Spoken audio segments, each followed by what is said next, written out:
In the candle-lit halls of the Apostolic Palace, beneath frescoed ceilings that once echoed solemn prayers, something else was unfolding. The marble floor, polished to perfection, was littered with chestnuts, small, glossy, and seemingly harmless. But they were not meant for food. Naked courtesans, summoned from the Roman underworld, crawled on hands and knees as cardinals in crimson robes watched, cheered, and wagered gold. The game was grotesque. How many chestnuts could each woman collect using only her mouth? While bishops counted, laughed, and clapped. This was not rumor. It was not whispered legend. It was recorded by a papal secretary, an eyewitness, who dared to document the obscene spectacle that unfolded at the very heart of Christendom. And the host of that evening? He was not a visiting noble, not a secular king. He was the Pope. Alexander VI, born Rodrigo Borgia, did not just occupy the throne of St. Peter. He ruled it like a king of lust and intrigue, turning the Vatican into a stage for corruption, scandal, and unapologetic vice. But how did the Holy See, supposedly the moral compass of the world, become the backdrop for one of the most depraved events in religious history? What happens when absolute power is handed to a man who sees sin not as a danger to the soul, but as a tool of control? And how far would one family go to transform the Catholic Church into a weapon of dynastic ambition? These are not distant myths. They are facts, buried in archives, echoed in diaries, etched into the stone of crumbling cathedrals. Over the next 2 hours, you will witness a story where sacred robes hid blood-stained ambition, where confession was traded for coin, and where the man who claimed to be the vicar of Christ may have served something else entirely. This is not just the biography of one corrupt pope. It is a window into the darkest corner of the Vatican. A time when saints and sinners wore the same vestments, when absolution could be bought, when God's voice was drowned out by gold, seduction, and fear. Welcome to KTK History, the channel where forbidden truths, lost chronicles, and buried conspiracies are unearthed, one story at a time. Here, we do not just retell history, we investigate it. We follow the clues others ignore. We question the narratives long considered sacred. And we listen, closely, for what was not said in public, but whispered in corridors of power. If history belongs to the victors, then what of the sins they left behind? Tonight we begin with a man the church would rather you forget. A pope who did not fear scandal. He embraced it. A dynasty that outmaneuvered kings, seduced cardinals, and used the cross not as a symbol of salvation, but as a banner of conquest. Join us now as we descend into the secret world of Rodrigo Borgia, and ask yourself, when the holiest man on earth becomes the most dangerous, who then dares to call him heretic? Before Rodrigo Borgia rose to the throne of St. Peter, before chestnuts rolled across marble floors, before whispers of incest and murder cloaked the Vatican in scandal, the world was already burning. The late 15th century was a paradox, a time of divine awe and brutal ambition. On the surface, Europe glittered with the light of the Renaissance. In Florence, Da Vinci dissected human corpses by candlelight to uncover the secrets of anatomy. In Venice, merchants brokered trade deals that stretched from Alexandria to the Baltic. Printing presses were churning out books, revolutionizing access to knowledge. Maps were expanding, not because of celestial dreams, but because ships had begun to defy the edges of the known world. But beneath that surface, the foundations of the Christian world were crumbling. The Catholic Church, once the unchallenged moral and spiritual authority of the West, had become entangled in the very vices it was sworn to condemn. Simony, the selling of spiritual offices, was not just common, it was expected. Bishoprics and abbeys could be purchased like villas. Indulgences, once a token of repentance, were sold to the highest bidder, offering the rich a fast track through purgatory while the poor remained tethered to their sins. The hierarchy of the church had mutated into a ladder of power. The higher one climbed, the more earthly the rewards. Cardinals lived like princes, their robes woven with gold, their feasts more lavish than those of kings. The Curia in Rome, originally a council of sacred advisors, functioned more like a bank crossed with a palace court. Diplomats and generals, spies and assassins, all moved through its halls. It was here, in the cracks of crumbling sanctity, that the Borgia name first took root. But to understand the corruption to come, we must first understand the world that allowed it. Rome in the mid-1400s was not the heart of a vast empire. It was a city of contradictions. Majestic ruins lay beside brothels. Sacred relics were sold next to relics of pagan gods.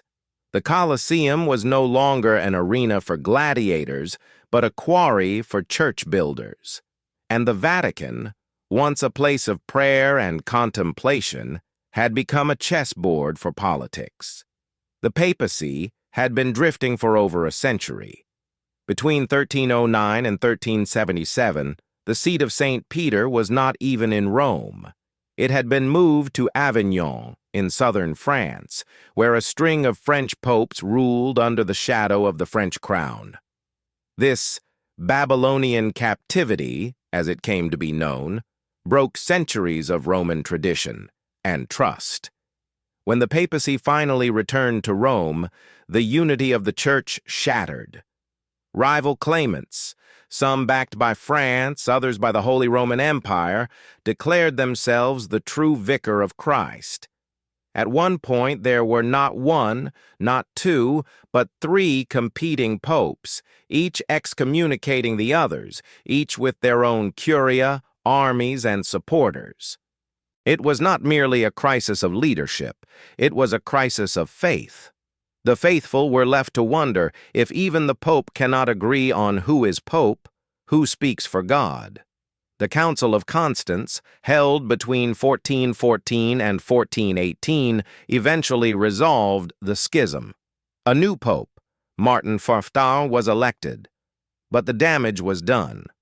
The office of the papacy, once viewed as the pillar of Christendom, was now seen by many as just another throne, coveted, corruptible, and contested. Into this fractured landscape stepped a series of Renaissance popes who, rather than heal the wounds, deepened them with opulence and arrogance. They commissioned cathedrals and frescoes, yes, but also maintained mistresses, sired illegitimate children, and openly used the Vatican treasury to fund private wars. Rodrigo Borgia, born in 1431 in the Spanish town of Jativa, entered this world of political chaos and spiritual decay with ambition already stitched into his bloodline. His uncle, Alfonso de Borja, had been a legal scholar, a diplomat, and eventually Pope Calixtus III. When Calixtus ascended to the papacy in 1455, he wasted no time advancing his family's fortunes. Rodrigo was barely 24 when he was made a cardinal. A few years later, he was elevated to vice-chancellor of the church, a position of immense power and access. Rome was suspicious of outsiders, especially Spaniards. Italian families like the Orsini, Colonna, and della Rovere had dominated the Curia for centuries. They viewed Rodrigo not just as a foreigner, but as a threat. But Rodrigo was charming, calculating, and above all, patient. He understood that raw ambition without strategy was suicide. So he played the long game. He learned which cardinals could be bought and which had to be flattered. He memorized their vices and their vendettas. He amassed wealth, land, and allies, not through force, but through quiet coercion. His palace became a center of influence, his table always filled with food, drink, and whispered promises. And behind the scenes, he fathered children. Officially, celibacy remained the law of the church, but in practice, many clerics, especially those with power, maintained long-standing relationships. Rodrigo's mistress, Vannozza de Catane, bore him 4 children, including Cesare and Lucrezia, names that would one day inspire fear and fascination across Europe. To his critics, Rodrigo was a scandal in waiting. To his allies, he was a man of the world, worldly enough to rule it. But what of the people? The peasants, the merchants, the monks? For many ordinary Europeans, the church remained a lifeline. It baptized their children, married their families, and buried their dead. It explained the inexplicable, famine, plague, misfortune, and offered hope of eternal salvation. But even the poorest villager could see that something had gone wrong. Pilgrimages became less about piety and more about commerce. Relics were sold with price tags. Parish priests, often uneducated and poorly trained, were more interested in collecting tithes than guiding souls. Stories of corruption no longer shocked. They were expected. In towns and villages, murmurs grew louder. Why does the bishop live in luxury while we starve? Why are indulgences sold like wares in a marketplace? Why do priests have children when they swear celibacy? These were not isolated complaints. They were the early tremors of something seismic. Europe was becoming a powder keg, and men like Rodrigo Borgia, who saw religion as a vehicle for control, were piling on the gunpowder. By the 1480s, the Vatican had become both admired and despised. Its art, its architecture, its rituals, majestic and eternal. But its leaders, corrupt, divisive, and deeply human. Rodrigo Borgia had spent 3 decades climbing the marble stairs of church hierarchy. He had survived 6 popes, outlived a dozen enemies, and outmaneuvered rivals more powerful than himself. But he was not content with power behind the throne. He wanted the throne itself. And in 1492, the year Columbus sailed west, Rodrigo would make his move. Not by force of arms, but by the more ancient currency of Rome, gold, and secrets. The year was 1492. Across the Atlantic, 3 caravels pushed west under the flag of Castile, guided by a Genoese navigator chasing a route to India. That voyage would forever alter the shape of the world. But in Rome, another journey was unfolding. A voyage not by sea, but by ambition. And its destination was not a new world, but the most powerful seat in the old, the papal throne. Rodrigo Borgia was ready. Pope Innocent VIII had died on July 25, 1492, after a long illness marked by court intrigue, nepotism, and extravagant spending. His death was not mourned in reverence, but in calculation. The papal seat, vacant once again, meant one thing to the College of Cardinals: opportunity.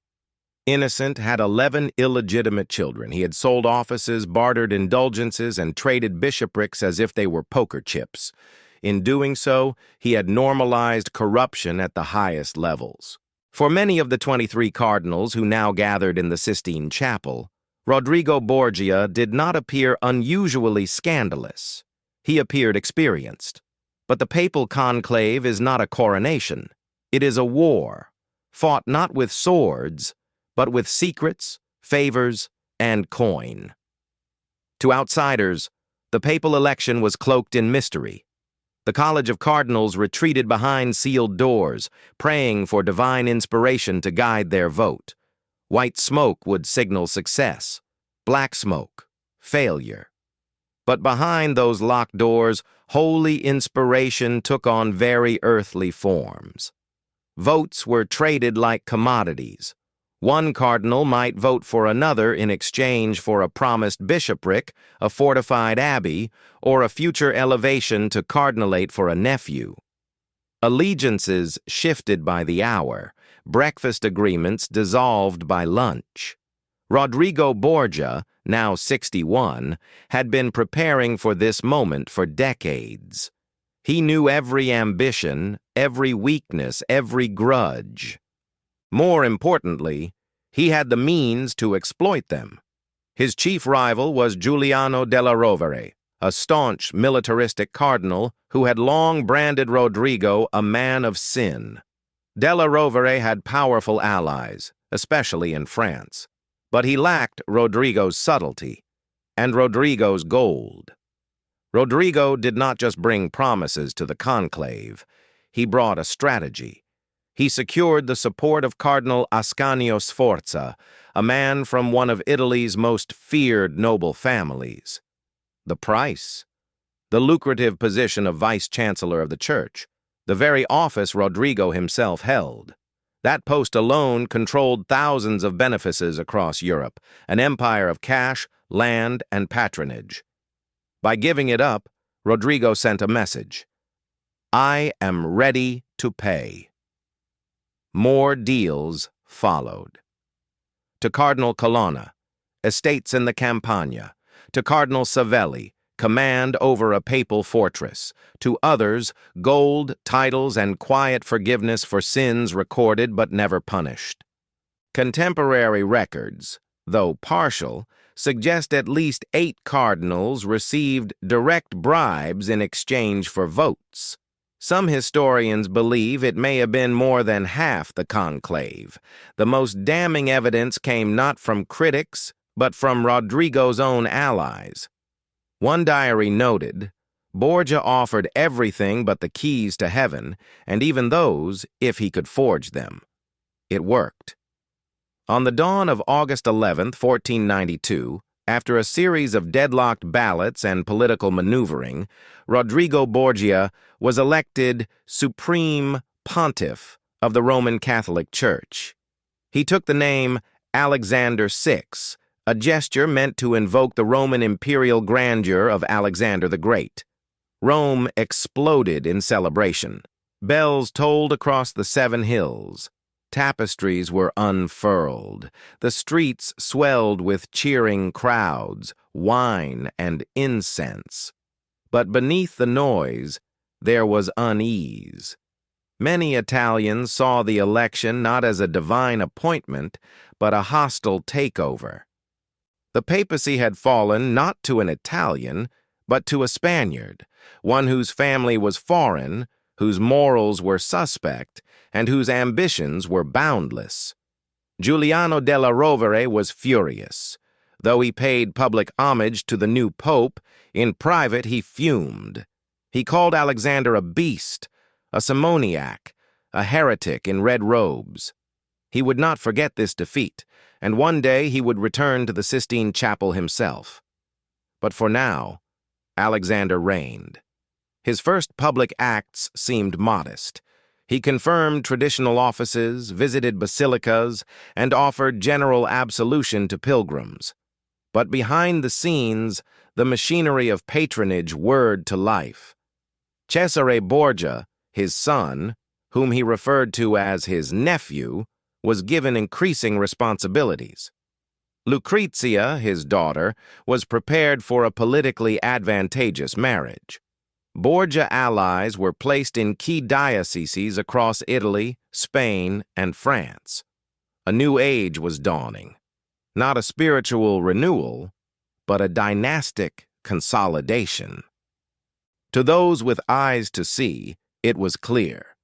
The papacy had become a family business. Reactions to Alexander's ascension varied sharply across Europe. In Florence, the Dominican friar Girolamo Savonarola warned that a time of divine punishment was coming.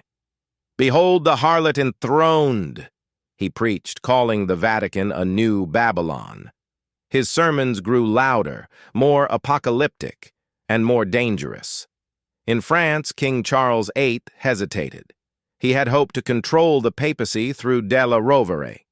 But he soon realized that Alexander could be bargained with, so long as the price was right. In Spain, Queen Isabella and King Ferdinand were uneasy. Though Rodrigo was one of their own by blood, his scandals were an embarrassment. Spain had just expelled the Jews, funded Columbus, and was cultivating an image of Christian purity. Alexander's papacy did not fit the script. In Rome, the mood was mixed. Some cheered a strong pope, others whispered of prophecy and corruption. But no one doubted his power. For centuries, the white smoke rising from the Sistine Chapel has symbolized unity, divinely sanctioned authority, and the continuation of apostolic tradition. But in 1492, that smoke carried something else. It was thick with intrigue, scented not with frankincense, but with the sulfur of manipulation. It marked the beginning of a reign that would shake the foundations of the Catholic Church, not with theological revolutions, but with bloodlines, betrayal, and ambition so raw it left Rome scarred for generations. Alexander VI had not just won an election. He had purchased the throne of Peter, and with it, he had transformed the church into the centerpiece of a far more dangerous game. One where salvation was a product, and power, the only true gospel. The keys to St. Peter's Basilica gleamed in the hands of a man who saw them not as symbols of divine stewardship, but as tools of personal empire. Rodrigo Borgia, now Pope Alexander VI, did not hesitate to unlock the treasure chests of the Vatican. He opened doors, literal and figurative, not to cleanse the church, but to transform it into the beating heart of a dynastic machine. This was not a papacy for Christ. It was a papacy for sale. Within days of his coronation, Alexander VI began to reconfigure the Roman Curia. His appointments were swift, targeted, and revealing. The office of vice-chancellor, the same office he had used for decades to accumulate wealth and influence, was passed to Cardinal Ascanio Sforza, just as promised. But the price of that appointment was far more than a political favor. It was the opening volley in a campaign of structured nepotism that would define his reign. He called it administration. But to anyone watching closely, it was conquest. New benefices were created overnight. Old offices were split, combined, or reassigned, each shift designed to place a loyalist in a position of revenue. Bishops who resisted were removed. Abbots were quietly replaced. Dozens of new clerical titles flooded the church, each carrying a price tag, each flowing through the hands of Alexander's closest circle. Simone, once a whisper in the halls of the Vatican, now had a name, a face, and a system. At the heart of this new regime stood the Borgia children, open secrets in Rome, but officially presented as nieces and nephews. First, there was Cesare. Handsome, ambitious, and intellectually gifted, Cesare had been groomed for the church. By the time Alexander was elected, Cesare was already Archbishop of Valencia and a cardinal in all but title. But Cesare had no interest in theology. He wore the robes of the clergy like armor, temporary, constraining, and destined to be shed. His true passion was command, of men, of land, of fate itself. Alexander saw it too. And so, behind closed doors, he began building a new future for Cesare, one not of sermon and sacrament, but of sword and sovereignty. Then came Lucrezia. Blonde, educated, fluent in Latin and poetry, she was still a teenager when Alexander VI ascended the papal throne. He adored her, perhaps too much. Gossip swirled in Roman streets, stories of inappropriate affection, of whispered confessions made behind locked doors. No proof ever surfaced. But in an age where appearances meant everything, the rumors left their mark. Lucrezia would soon be used as a tool of diplomacy. Her marriages were not chosen for love, but for leverage. Each union carefully arranged to secure alliances with noble families, and each dissolved just as ruthlessly when those alliances soured. And there were more. Giovanni, Goffredo, and other sons and daughters born of mistresses, now elevated to near royalty in Rome.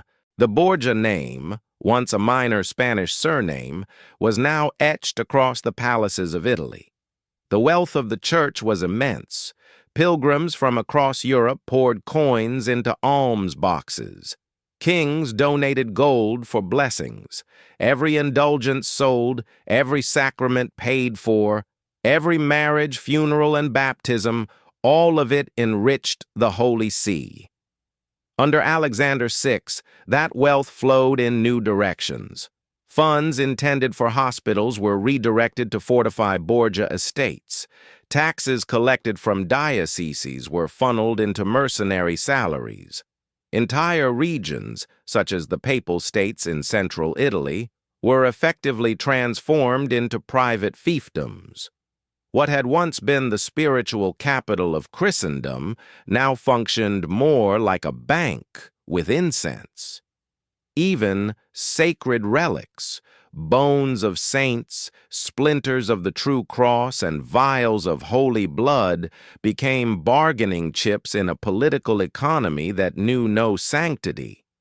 To the outside world, papal emissaries still spoke of divine justice, but their pouches jingled with silver earned from brothels the church quietly licensed.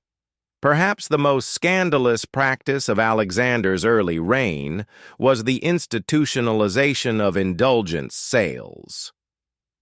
The practice had existed for centuries, but under Alexander it became industrialized. For a price, the faithful could buy remission of sins, either for themselves or for the dead. The poor gave what they could, believing the Pope spoke on behalf of heaven. The rich negotiated discounts. But the theology was less important than the revenue. Cardinals were sent across Europe with papal bulls authorizing vast indulgence campaigns. Local priests, under threat of removal, were ordered to promote them from the pulpit.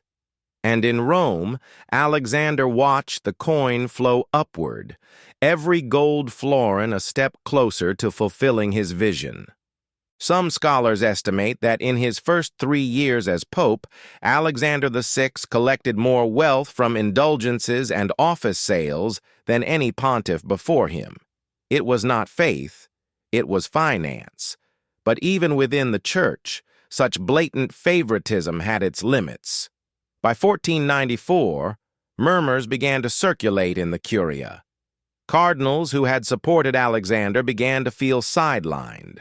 Those who resisted his nepotism found themselves suddenly taxed, reassigned, or investigated for obscure infractions. Dissenters were not silenced with theology. They were bought, blackmailed, or destroyed. Alexander kept detailed records of every cardinal's secrets, gambling debts, illegitimate children, political entanglements. He used them sparingly, but with precision. Loyalty was not optional. It was transactional. The papal court, once imagined as a celestial parliament, had become something else entirely. A cartel. Italians, especially in Rome, were not blind. Pamphlets circulated anonymously, calling Alexander the whore of Babylon, the merchant of souls, the priest of perdition. Satirical plays mocked Cesare as a devil in cardinal's clothing. Street poets penned vicious rhymes describing Lucrezia's beauty and her alleged incestuous power over her father. But the Vatican's power was not merely spiritual, it was military. Those who spoke too loudly often vanished, and yet dissent persisted, most notably in Florence, where a single voice rose above the crowd. Girolamo Savonarola. A Dominican friar with piercing eyes and a voice like thunder, Savonarola denounced Alexander VI from the pulpit. He called him a false prophet, a destroyer of the church, a tyrant who dressed in gold while Christ still hung naked on the cross. His sermons grew in popularity. Crowds gathered in the thousands. The Medici were driven out of Florence, and for a brief moment, a theocratic republic ruled under Savonarola's vision. Alexander VI ordered him silenced, excommunicated. When that failed, he demanded Florence hand him over. They refused, until they didn't. In 1498, after years of pressure, Savonarola was arrested, tortured, and burned alive in the center of Florence. Alexander had neutralized his loudest critic, but he had made a martyr, and worse, he had confirmed what many already feared, that the Pope would rather burn a prophet than reform a church. By now, any illusion that the Pope remained a neutral shepherd of Christendom had shattered. Alexander VI did not even pretend to be above the political fray. He meddled in Italian wars, played France against Spain, and used his children as pawns to realign alliances whenever convenient. In Naples, he brokered marriages, annulled treaties, and laid claims to land under spiritual authority. In Milan, he entertained French envoys with papal promises of intervention, if the price was right. The papacy was no longer an impartial judge of nations. It was a player, a gambler, a broker of war. And at the center of it all stood Alexander, smiling, calculating, and undefeated.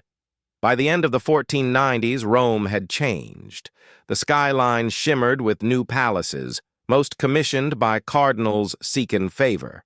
Churches rang their bells more often, not for worship, but for processions celebrating one Borgia alliance or another. The poor starved as the Vatican feasted. Foreign diplomats arrived not with scripture, but with bribes.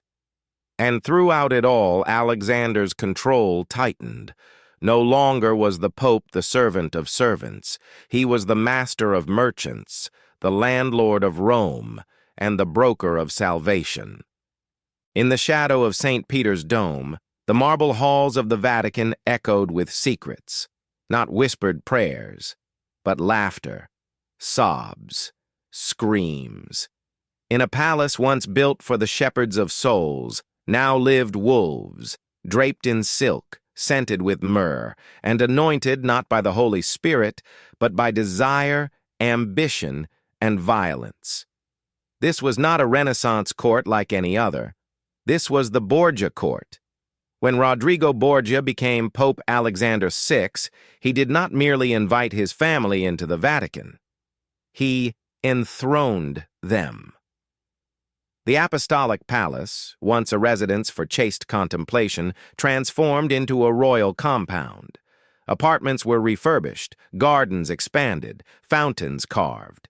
And within those marble walls the Pope's children moved freely, not as guests, but as heirs. Cesare Borgia, tall and magnetic, walked the corridors in embroidered cloaks, flanked by armed men and beautiful companions. Lucrezia, radiant and golden-haired, hosted salons of poetry, music, and mystery. Cardinals passed her with lowered gazes, not out of reverence, but fear. Her influence was whispered to reach even the private chambers of the Pope. Court functions took on a new character. Feasts were held with acrobats, dancers, and masked theatricals. Invitations were not sent. They were summoned. And once inside the Borgia circle, departure was rarely without consequence. The palace became a stage, and the script was written in lust and blood. Officially, Cesare was a cardinal. In reality, he was a predator in red silk. By 1497, he had already grown restless with the clerical facade. The robes constricted him. His soul was not formed for mass or sermon. It was shaped for war. With Alexander's blessing, Cesare did the unthinkable. He removed the cardinal's hat and took up the sword. It was the first time in history a pope's son had been allowed to resign his ecclesiastical office to pursue secular power. He was immediately appointed commander of the papal armies, and the blood began to flow. Cesare's campaigns across Romagna and the Papal States were ruthless. Fortresses fell, nobles vanished, and cities bowed under his banner, often without knowing if they had submitted to a prince or a butcher. In Imola and Forlì, he laid siege to resistant lords. In Faenza, he executed the teenage heir after promising him mercy. In Senegalia, he staged a false banquet of reconciliation, then had his enemies strangled one by one as they dined. Machiavelli, the Florentine diplomat, traveled with him.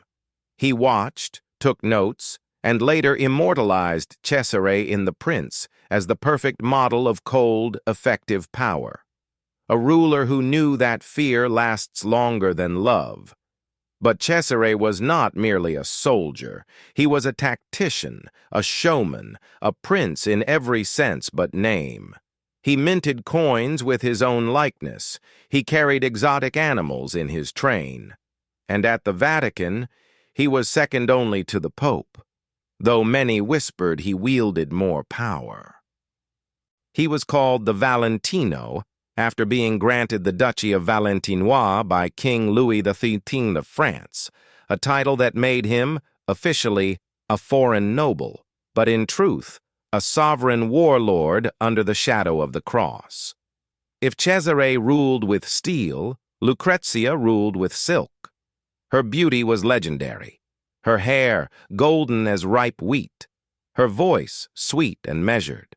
Her presence could calm a storm, or start one. But her role in the Borgia drama remains the most misunderstood. Married 3 times before the age of 22, each union was political, arranged, used, and discarded. Her first husband, Giovanni Sforza, was chosen to ally with the powerful Milanese family. But when the alliance soured, Alexander VI declared the marriage invalid. The reason? Giovanni, the Pope claimed, was impotent. The humiliation was public. Giovanni fought back with accusation that the Pope wanted Lucrezia for himself, that their relationship was unnatural. Rome buzzed with scandal. The truth remains tangled in shadows. No proof exists of incest. But the frequency with which Lucrezia's name appeared in political decisions, papal letters, and ambassadorial reports suggests she held power far beyond a typical daughter. Her second marriage was to Alfonso of Aragon, a union designed to tighten ties with the Kingdom of Naples. Lucrezia bore him a son, but again politics shifted. Cesare, seeking favor with France, found Alfonso a liability. In 1500, Alfonso was stabbed on the steps of St. Peter's. He survived. 2 months later, strangled in his bed. Lucrezia reportedly wept for weeks. Whether her grief was personal or political, no one dared ask. Her third marriage, to Alfonso d'Este, brought her to Ferrara, where she finally escaped the Vatican web. There she rebuilt her image, founded charities, patronized the arts, and died young, but with dignity. Even in death, her legacy remained a battlefield between myth and truth. There is one night, one story, that has come to define the depravity of the Borgia court. It was called the Banquet of the Chestnuts. The year was 1501. The location, the Vatican Apostolic Palace.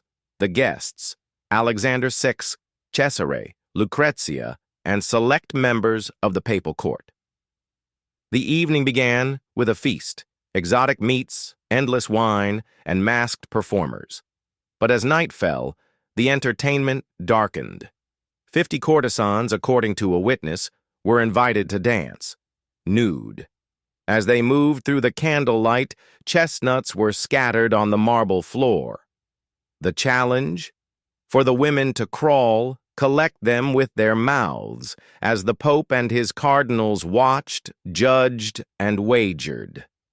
As the night deepened, the event turned into an orgy of bodies, gold, and blasphemy. Prizes were awarded for the most conquests. The Holy Father presided. This account, written by Johannes Burchard, the papal master of ceremonies, is preserved in Vatican records. Some scholars doubt its accuracy, suggesting it may have been exaggerated or forged. Others point to the consistency of reports from multiple envoys. Whether entirely true or only partly, the story endures, not just for its obscenity, but for its symbolism. It was the church on its knees, not in prayer, but in submission to vice. The power of the Borgia court was not sustained by swords alone. It was sustained by spectacle. Every feast was a message, every public marriage, every private scandal. It was all calculated to project untouchability. Cardinals who resisted were demoted. Priests who preached too loudly were exiled. Noble families who hesitated to marry into the Borgias found themselves under papal investigation. Alexander VI rewrote the rules of power. He did not separate the sacred from the secular. He merged them and forced the world to play along. He turned confession into currency, benedictions into bargaining chips, and the altar into a stage where his family played every role: priest, prince, and executioner. Visitors to Rome during Alexander's reign reported awe and disgust in equal measure. The basilicas gleamed, frescoes blossomed across ceilings, incense hung in the air like perfume from another realm. But beneath that beauty was tension. Foreign ambassadors reported masked assassins moving through the city by night. Dead bodies surfaced in the Tiber. Poison became a political instrument, odorless, swift, and favored by those who did not wish to dirty their hands. Even within the Vatican walls, nothing was certain. Meals were watched, wine tasted first by servants, letters burned after reading. The papal apartments were no longer just rooms. They were war rooms, and behind every curtain, a threat. By 1502, the Borgia court had reached its apex. Cesare controlled most of central Italy. Lucrezia reigned in Ferrara. The Borgia coat of arms flew above castles, once loyal to rival popes. But empires built on terror rarely endure. Whispers turned to plots, allies to enemies, and even within the Borgia circle, ambition began to crack the facade. Cesare's health began to fail, some said due to syphilis. Lucrezia's influence waned. Alexander grew older, increasingly isolated and paranoid. The court, once vibrant with calculated vice, began to rot. But before it collapsed, it left behind something lasting, a vision of what power unbound by morality can become. Even today, the Vatican rarely speaks of the Borgia court. Its records remain sealed, its portraits removed or recast, its sins too grave to canonize, too public to deny. But history does not forget. The Borgia court stands as a monument to the darkest capabilities of human power when cloaked in divine authority. It reminds us that faith, unchecked by virtue, can become a mask for tyranny, that families can rule churches, that lust can stain vestments, and that blood can be spilled beneath a crucifix. Every throne built on fear creates its own resistance. While Pope Alexander VI ruled with gilded robes and poisoned cups, a quiet defiance smoldered across the Christian world. It emerged from pulpits and back alleys, from forgotten monasteries and foreign courts. It spoke not with armies, but with fire, and its flames burned not just paper or parchment, but the illusion of holiness that surrounded the Borgia name. To crush his enemies, Alexander wielded excommunication, war, and death. But in doing so, he gave them something he could not control: martyrdom. The loudest voice against the Borgias did not come from France or Spain. It came from Florence. There, in the shadow of Renaissance art and Medici power, walked a Dominican friar named Girolamo Savonarola. Gaunt, with deep-set eyes and a voice that pierced silence like a sword, Savonarola preached of judgment, of hellfire, of a church so corrupt it had become the whore of Babylon. And he named names. Alexander VI, he said, was not the vicar of Christ, but the emissary of Satan. At first the sermons were tolerated, even admired. Florence, tired of Medici arrogance and papal interference, embraced Savonarola as a voice of cleansing. In 1494, when the French king Charles VIII invaded Italy and entered Florence unopposed, Savonarola claimed it as divine confirmation. The French were not invaders. They were God's scourge, punishing the wicked. The Medici were expelled. A theocratic republic formed, and at its center stood a friar who refused to bow. Savonarola's republic was radical. Books of questionable morality were burned. Jewelry and fine clothing were banned. Citizens were urged to confess publicly. And every week, the friar returned to the pulpit with new warnings, naming cardinals, nobles, and even the Pope. To Rome, it was treason. To Florence, it was prophecy. Alexander VI issued a command: stop him. In 1495, Alexander sent letters to Savonarola, first gentle, then firm, and finally with threats. He demanded silence. He offered positions, favors, even a cardinal's hat. Savonarola burned the letter publicly. Florence trembled. The Pope excommunicated him in 1497, declaring him a heretic and calling for his arrest. Savonarola refused to leave the pulpit. His supporters claimed the church itself had fallen, that the Pope had lost all legitimacy, and for a brief moment, it seemed possible the entire edifice of papal power could crack. But Alexander, ever the strategist, knew that force was only one weapon: divide and isolate. That was his true method. He pressured Florence's merchant elites, whispered promises of protection from future invasions. He planted doubts, pushed clergy to break ranks, and slowly Florence turned. In 1498, after weeks of unrest, Savonarola was seized.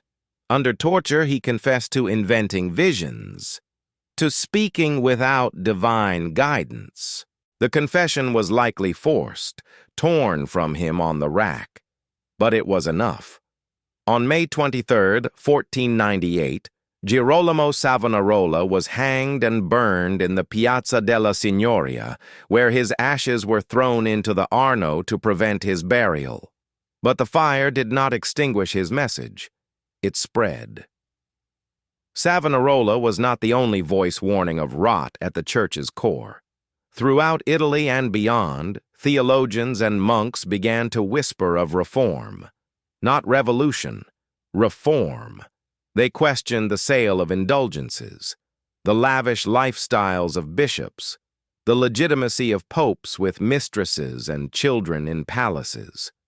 In the hills of Umbria and the valleys of Germany, mystics began speaking of visions, visions in which angels wept over a bleeding church. Some wrote anonymously, others were burned, but the unease grew.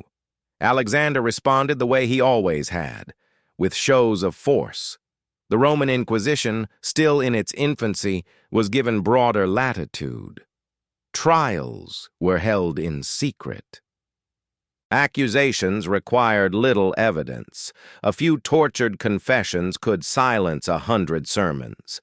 The Pope also empowered spy networks, priests, merchants, even confessors, who reported on talk of sedition. Letters were intercepted, monasteries purged, even cardinals were not safe from surveillance. To speak against Rome was to risk more than excommunication. It was to risk vanishing. Within the Vatican itself, not all were loyal. Several cardinals, especially those passed over for power, began to plot. Some supported Della Rovere, Alexander's old rival. Others sought to leak papal secrets to foreign powers, hoping a French or Spanish king would intervene. But betrayal within the College of Cardinals was dangerous. Alexander's son, Cesare, now fully transitioned from clergyman to warlord, personally oversaw security within the Vatican. He interrogated suspected traitors. Records from this time suggest at least 5 cardinals died under mysterious circumstances between 1498 and 1502. One fell downstairs, another drowned in a fountain. 2 more died of sudden illness after meetings with Cesare. The 5th simply disappeared. Alexander made no effort to explain these events publicly. He did not need to. The message was clear. Loyalty was survival. Outside Rome, the greatest threat came from France. In 1494, Charles VIII invaded Italy under the pretext of claiming the Kingdom of Naples. His army, unmatched in firepower and tactics, swept through cities untouched for centuries. Rome braced for siege. Alexander, ever the negotiator, opened the Vatican vaults. He bribed Charles, offered safe passage, even hinted at recognizing French claims if his papal authority were respected. Charles accepted. But the message lingered. The Pope could be bought. Later, when Louis XII succeeded the throne of France, he too eyed Italy. Cesare Borgia offered to serve him if granted a title and troops. The deal was struck. Cesare became Duke of Valentinois, and French troops marched beside him to subjugate rival Italian families. It was the perfect alliance, until it wasn't. When Cesare's ambition threatened to eclipse his usefulness, even France began to whisper of removing the Borgias entirely. Alexander had no more allies, only calculations. Not all resistance wore armor or spoke in thunder. In convents and universities, a quieter movement formed, men and women who wrote, studied, and prayed for change. They preserved older texts, debated the nature of true authority, and wrote treatises on ecclesiastical ethics. They did not call themselves rebels, but history would. Among them were men who would later support the Reformation.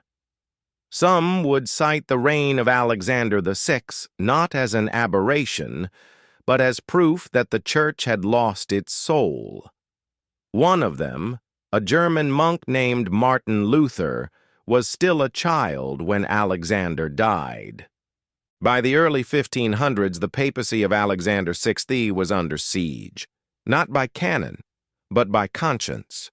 Kings no longer saw him as a mediator. Theologians no longer saw him as a shepherd. And the people, once eager to kneel, began to avert their eyes. Inside the Vatican, Alexander grew more isolated. The lavish banquets less frequent, the laughter more forced. Even Cesare, whose power had grown with terrifying speed, began to face setbacks. The enemies they had silenced rose again, not as individuals, but as memory, as unrest, as movements the Pope could no longer name, let alone destroy. And yet Alexander did not fall from power. He remained Pope until the end. What broke was not his rule, but the Church. When Alexander VI burned Savonarola, he believed he was extinguishing a threat. Instead, he ignited a prophecy. The fire that consumed Florence spread across Europe, not in flames, but in ideas, in doubt, in challenge. It reached minds that would later demand reformation, voices that would tear down centuries of control. It gave strength to those who believed salvation should not be sold, that popes should not raise armies, that a church built on blood and gold could not lead souls to heaven.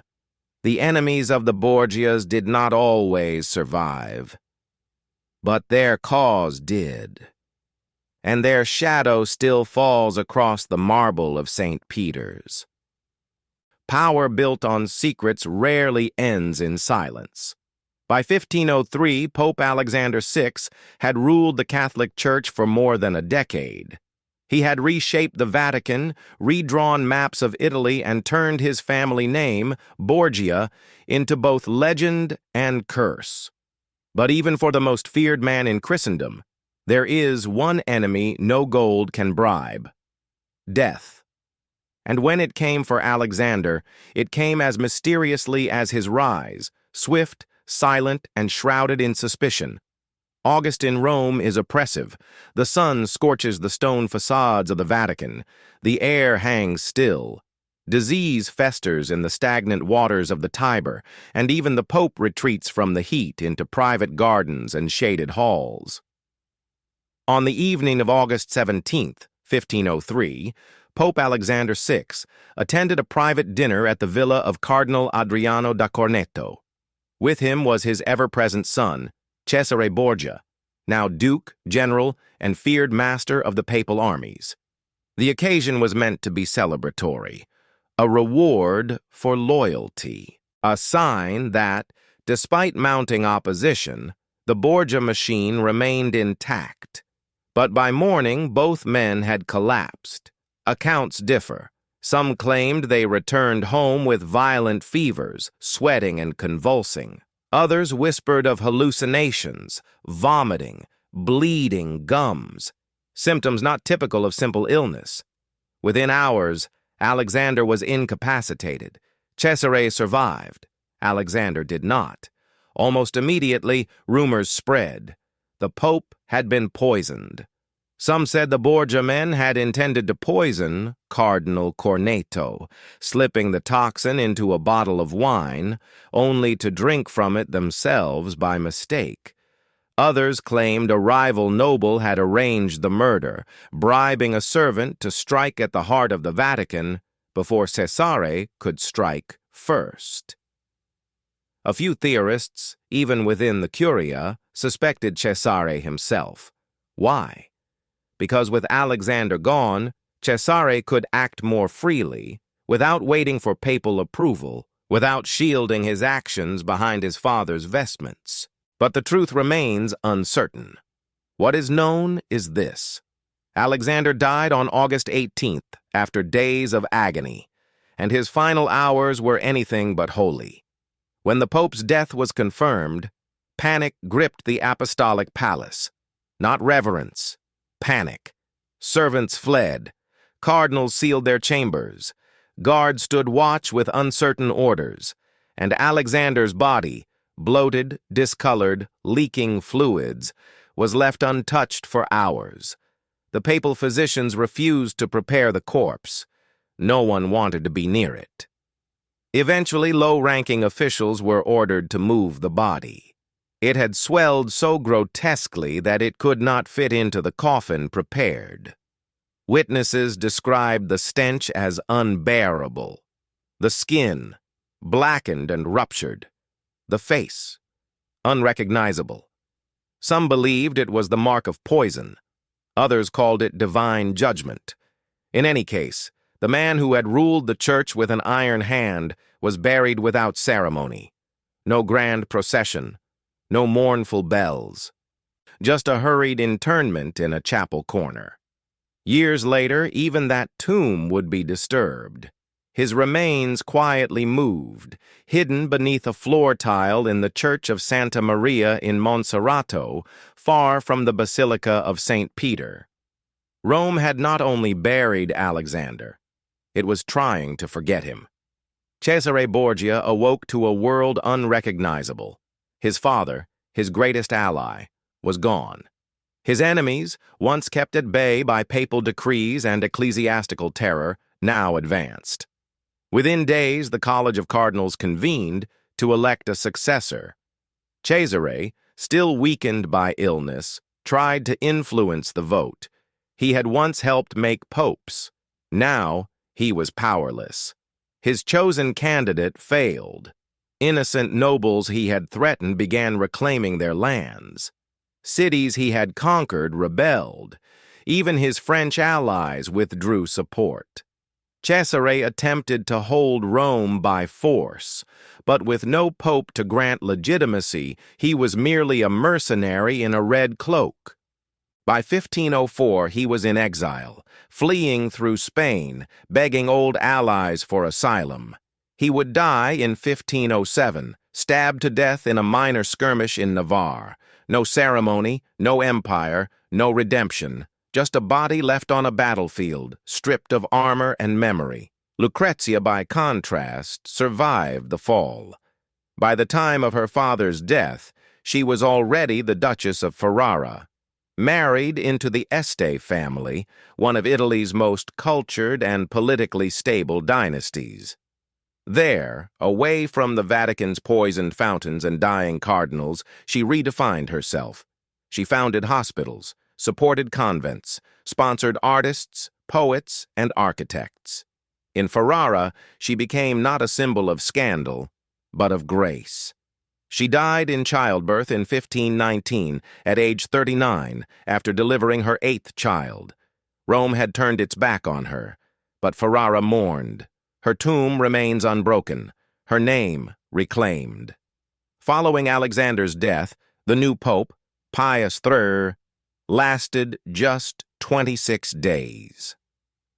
Then came Giuliano della Rovere, the old enemy of the Borgias, elected as Pope Julius II. He did not seek to forgive the past. He sought to erase it. Under Julius II, portraits of Alexander were removed, letters burned, Borgia allies purged from church offices. Simony was condemned, though not ended. New policies were written to restore the moral image of the papacy, but the stain remained.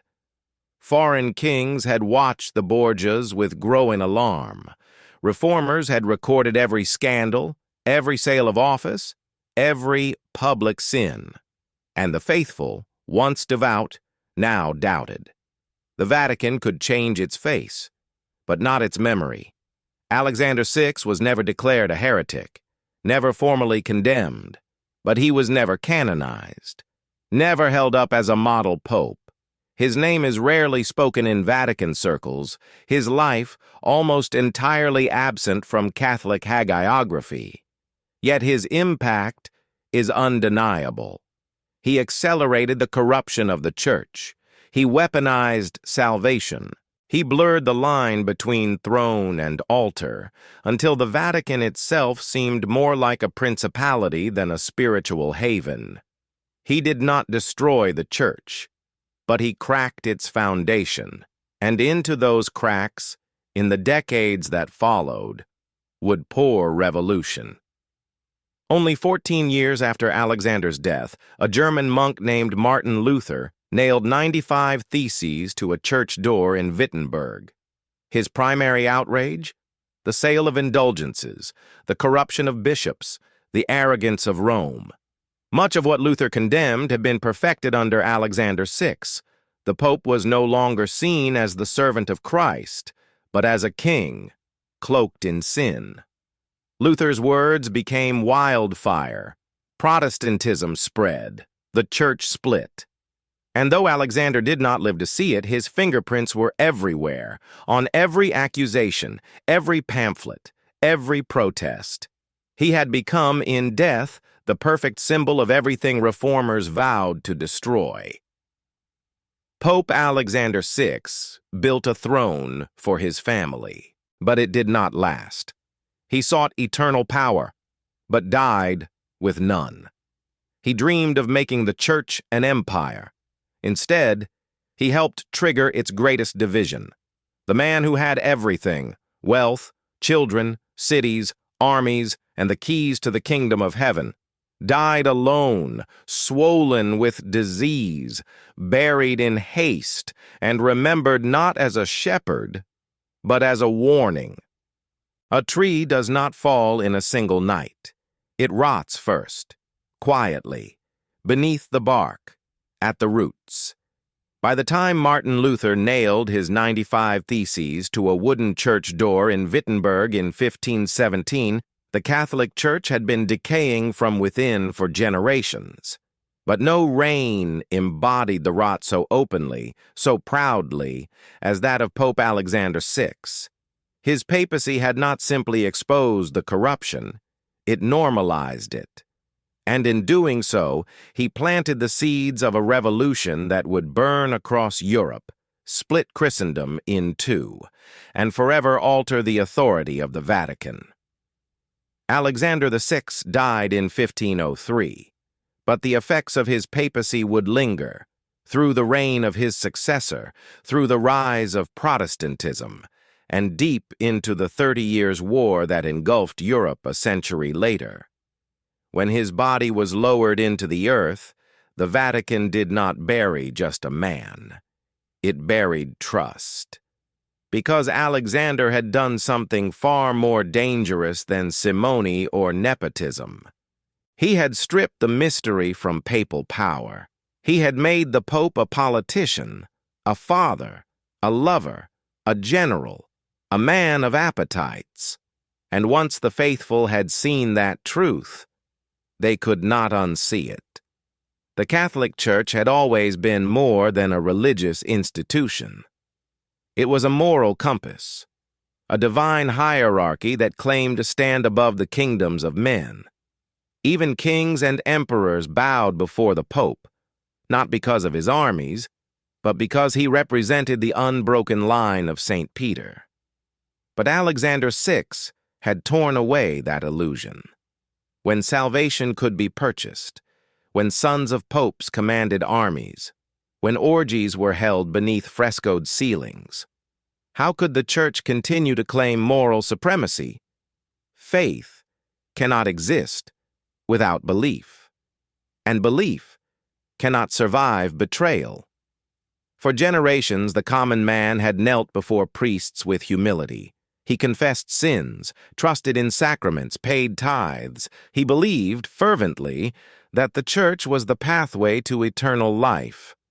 But in the years after Alexander, trust eroded. People still came to church, but they looked upon its wealth with unease. They listened to sermons, but questioned the men who gave them. Why, they asked, do our priests live in luxury while our children starve? Why must we pay for forgiveness? Why is the Pope, a man of flesh and lust, called the vicar of Christ? These were not heresies. They were honest questions. And in the silence that followed, rebellion grew. If Alexander VI had ruled 50 years earlier, perhaps his legacy could have been buried, locked in Latin scrolls, obscured by the passage of time. But by the late 15th century, the printing press had spread like wildfire. Suddenly, information could not be controlled. Burchard's diaries, the accounts of orgies, bribes, and murders, were copied, circulated, translated. Satirical poems mocked Cesare. Scandalous woodcuts depicted the Pope with prostitutes. Even within Catholic strongholds, secret pamphlets questioned the legitimacy of the Church. Truth had escaped the cathedral, and it could not be burned fast enough. Out of this moral chaos rose a new class of thinkers, theologians, priests, lawyers, teachers. Men who had once defended the Church now stood in opposition to it, not because they hated religion, but because they could no longer reconcile its teachings with its actions. Among them, Martin Luther, a German monk whose conscience could no longer ignore the corruption he saw.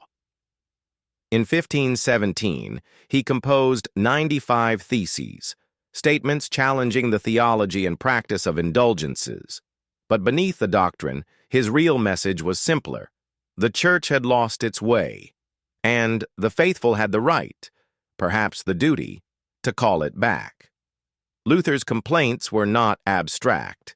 He named names. He cited scandals. He referenced papal greed. He may not have mentioned Alexander VI directly. He didn't have to. Everyone remembered. What began as a theological debate soon became a political earthquake. German princes, long weary of Rome's taxes, saw an opportunity. They sided with Luther, not just for faith, but for independence. Kings realized they could build national churches, free of papal oversight. Merchants, tired of church levies, funded reformers, and the people, especially the poor, found in Protestantism a simpler gospel, one without Latin, indulgences, or the golden thrones of Rome. Within a decade, entire regions broke away from the Catholic Church. Switzerland, parts of Germany, Scandinavia. England followed under Henry VIII, who, though no Protestant himself, used papal corruption as justification for independence. The dominoes fell quickly. The papacy responded with fury. Popes after Alexander condemned the Reformation. They summoned councils. They excommunicated Luther. They funded wars. They established new orders like the Jesuits to reclaim lost ground. But their credibility had already been lost. Alexander VI had left behind more than scandal. He had left behind a church that looked, to many, like a kingdom of man, ruled not by Christ, but by Caesar. Even Catholic loyalists struggled. How could they defend a church that had only years before sold the same indulgences now condemned? How could they point to the authority of the Pope when his name evoked laughter or revulsion? The rot had not started with Alexander, but under his rule, it had blossomed in full daylight. The Reformation was not just political, it was doctrinal. Reformers challenged the very foundation of Catholicism. Did the Pope have supreme authority? Could sins be forgiven by money?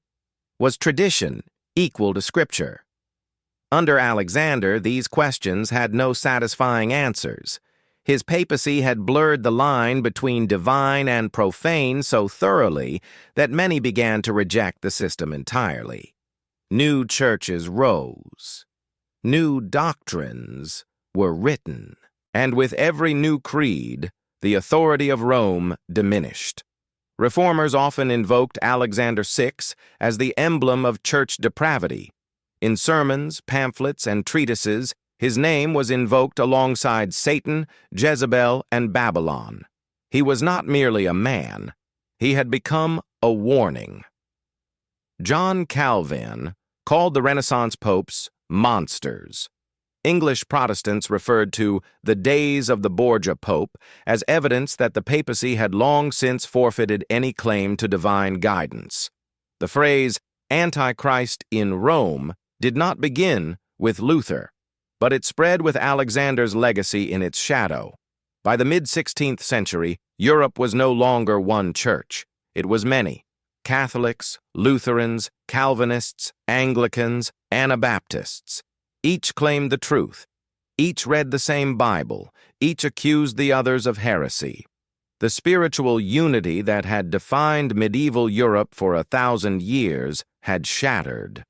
And at the fault line lay a papacy that, under Alexander VI, had traded sanctity for spectacle, power for purity, dominion for discipleship.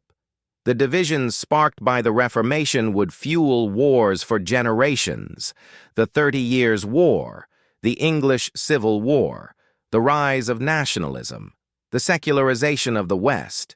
And while many factors contributed, philosophy, economy, politics, the moral decay of the Church, and particularly the excesses of Alexander's reign, gave the movement its first breath. Even today, the aftershocks remain. Modern Christians still debate the authority of the Pope. Protestant churches still point to the Renaissance as the age that proved Rome had lost its way. And Catholics, though often silent on Alexander, have never fully reckoned with his legacy. Historians debate this question. Some argue that the Reformation was inevitable, that corruption had been too deep for too long. Others insist that if popes like Alexander had acted differently, if reforms had been made earlier, if humility had triumphed over pride, unity could have been preserved. What is certain is this: Alexander VI did not merely fail to reform the Church. He built his throne atop the very flaws reformers would condemn. And when the fire came, it burned brightest where he had ruled. Pope Alexander VI wanted to secure his dynasty, to enrich his children, to expand his control. He succeeded, temporarily. But in doing so, he contributed to the loss of millions of souls from the Catholic fold. He fueled wars, divided kingdoms, and forever changed the religious map of the world. He wore the tiara of St. Peter. But history remembers him as the spark behind the flames. History rarely remembers popes like Alexander VI with affection, but it never forgets them.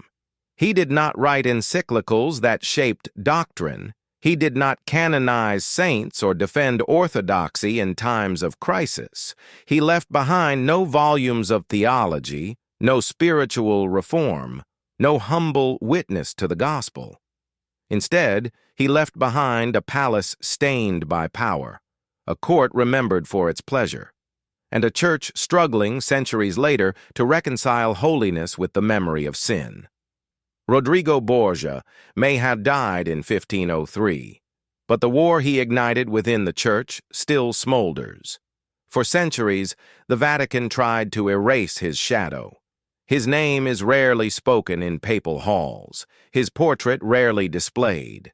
The official histories glide over his reign with careful brevity, as if silence could scrub the record clean. But history is not so easily rewritten, and the sins committed in marble halls echo long after the incense fades. Even today, when the Church speaks of reform, transparency, or accountability, it is speaking, knowingly or not, into a past shaped by men like Alexander. Every scandal that rocks the Vatican in the modern era, every revelation of abuse, cover-up, or corruption, traces its roots not just to moral failure, but to a system once perfected under the Borgia banner, a system where power wore robes and conscience stayed silent. But the story does not end in despair. The very fact that history remembers Alexander's corruption is also a sign of resistance, of witness, of truth-telling that survived the censorship of power. He may have held the keys to heaven, but he could not lock the doors of memory. At KTK History, we do not tell these stories to mock faith. We tell them because the truth matters, because understanding how power is abused is the first step toward ensuring it is not repeated. Because the Church, like every institution, is made not of marble and myth, but of human beings, capable of greatness, capable of cruelty, and capable, sometimes, of facing what they would rather forget. Thank you for watching.